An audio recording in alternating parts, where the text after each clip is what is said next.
Thank you, Your Honor. As you know, last week we were honored in Moscow to host the state IRPA, Idaho Recreation and Parks Association Conference. And Dwight Curtis and the rest of the staff of Parks and Rec attended that conference and were able to glean a few awards as well. So Dr. Dwight Curtis is here to present those awards. Good evening, Dwight. Good evening. Thank you. It's like a riot. Sorry, lots of delicate stuff here. Yep. Okay. Well, like Gary said, we had the honor of having the Idaho Recreation and Park Association's annual conference here last week. It was a great conference. It was a great conference, and I have recovered mostly. And but with this, each year they give out awards for various things, and this is statewide. And in this case, I'll start off with. Don't want to miss anything here. Let me start this off with this, okay? And let's talk about trees for a second, since we're talking Earth Day. And how can one tree change the world? Have you ever just sat and thought about that? No? Okay. Well, let me just tell you. George Washington and the cherry tree. You still talk about it. I don't know if that's real or myth, but they still talk about the cherry tree. There's a General Sherman tree. It's a giant sequoia, California, 2,000 plus years old.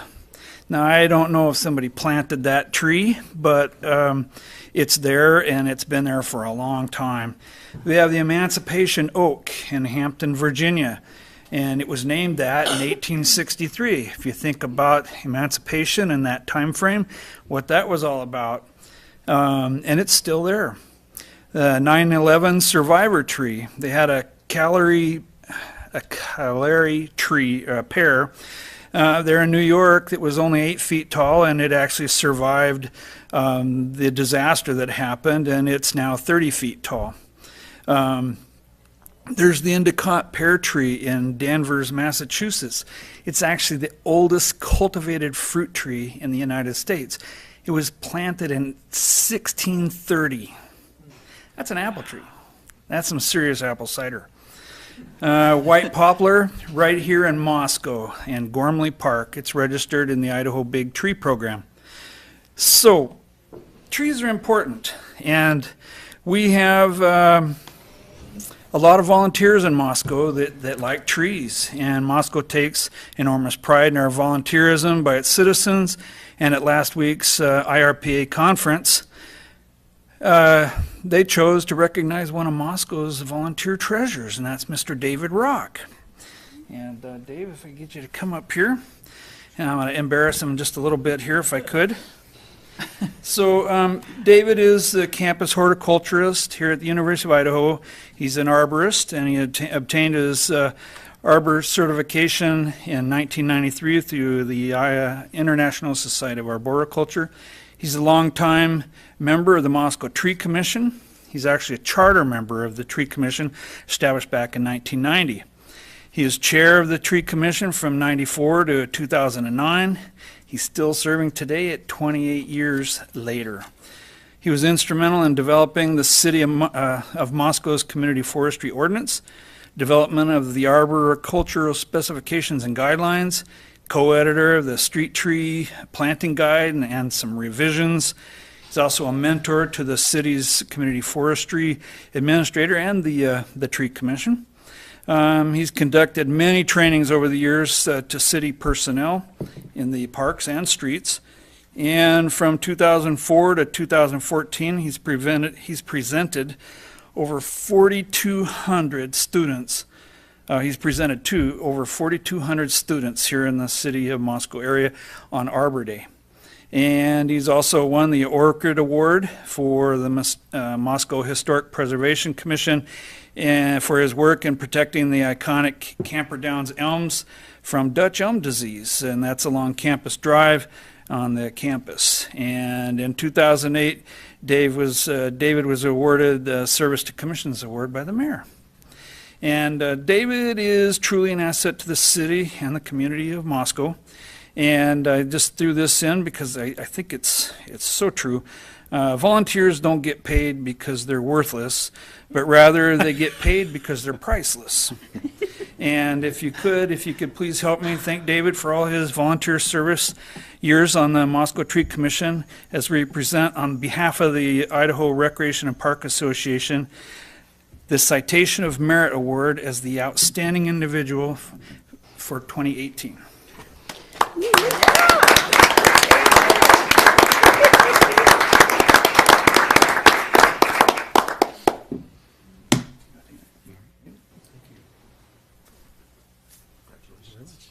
Come on. We want our picture.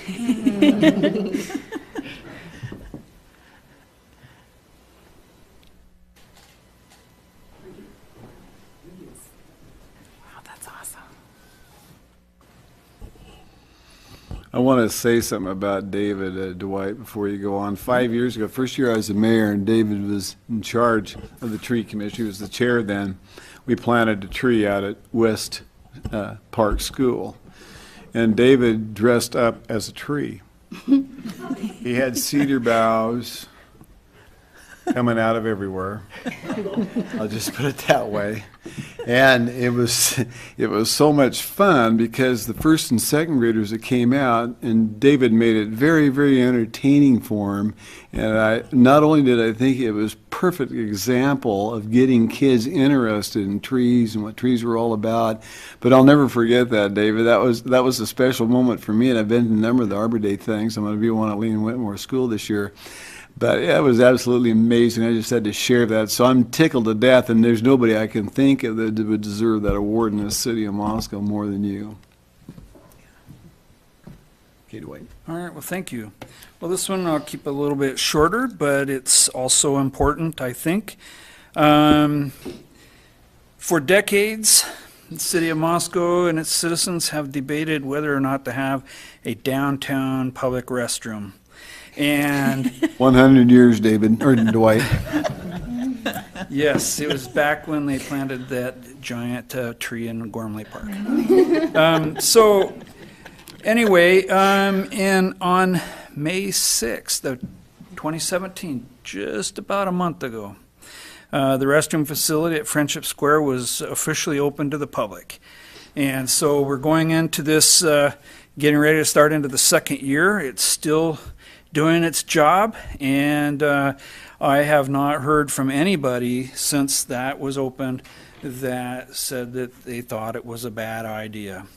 And I'm sure, especially during farmers market or the big events, even just during lunchtime, when you gotta go, and this is the facility to go to.